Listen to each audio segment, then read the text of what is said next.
Okay, welcome to the Crow Discovery Project. I am finally back. That was one heck of a long journey. I think we did just over 8,000 miles. Weather was a problem the whole time, and we'll open with some footage that demonstrates that. We did end up in Arches National Monument in Utah, which is a fantastic place to shoot. And I actually had permission to set my scope up in here all night long. And lo and behold, not one, but two thunderstorms came steaming in as we went in to set up. And so I opened up the full spectrum camera, which this image was shot with, as was this. And we filmed the electrical storm coming through Arches. The weather wasn't going to let up, and so we started to head north, and all the way to the top of this country, weather stopped us from shooting. When we hit the Great Lakes, where I wanted to do distance shooting, we were there 6 days. We had one day where weather was not a problem. This is the electrical storm as it was just starting to be seen on the horizon. I have quite a bit of footage of this that's quite interesting, and I need to review it to see if there's anything interesting going on. But this is one to the left of this, over the city of Moab. There's an even bigger electrical storm piling in, and we sat there until it was probably no longer safe to film, and then we moved on. When we were up north, I was able to do some distance shooting, and again, I have so much footage to review. I'll be getting to this as I can. I shot over the Great Lakes and did some other things. Again, we had one night that was completely weather-free up here. I did a ton of chemtrail work, and I've learned quite a bit about chemtrails and where they're occurring and how they're occurring. In this shot, you'll see this was done in New England.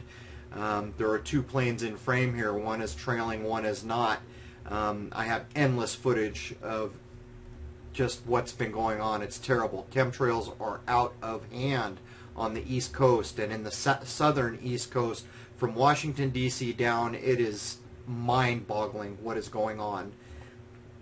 Anyhow, we'll close this little portion with a shot over Aquidneck Island, where Newport is in New England.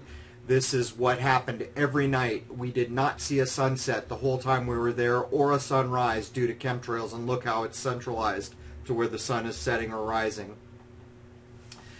There was an opportunity to try to shoot the very early moon, which I'm always interested in, but there was so much chem debris we couldn't focus.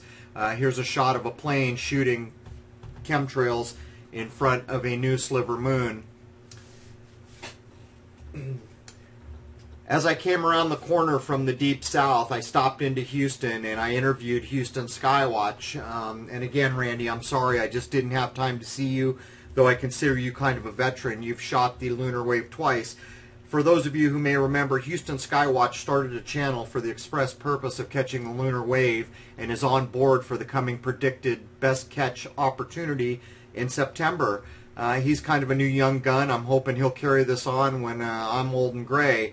At any rate, he missed the last lunar wave, as did I, that was shot in the city of Houston by, I think, an hour or two. I missed it by a matter of minutes, but he did not give up, and he's still shooting. So I stopped in with him, and we visited the NASA Space Center to get an interview, sporting Crrow777 shirts. So that'll come soon. Along the way, we had the opportunity to slide into St. George's Cathedral, which I think was put up in the 1800s.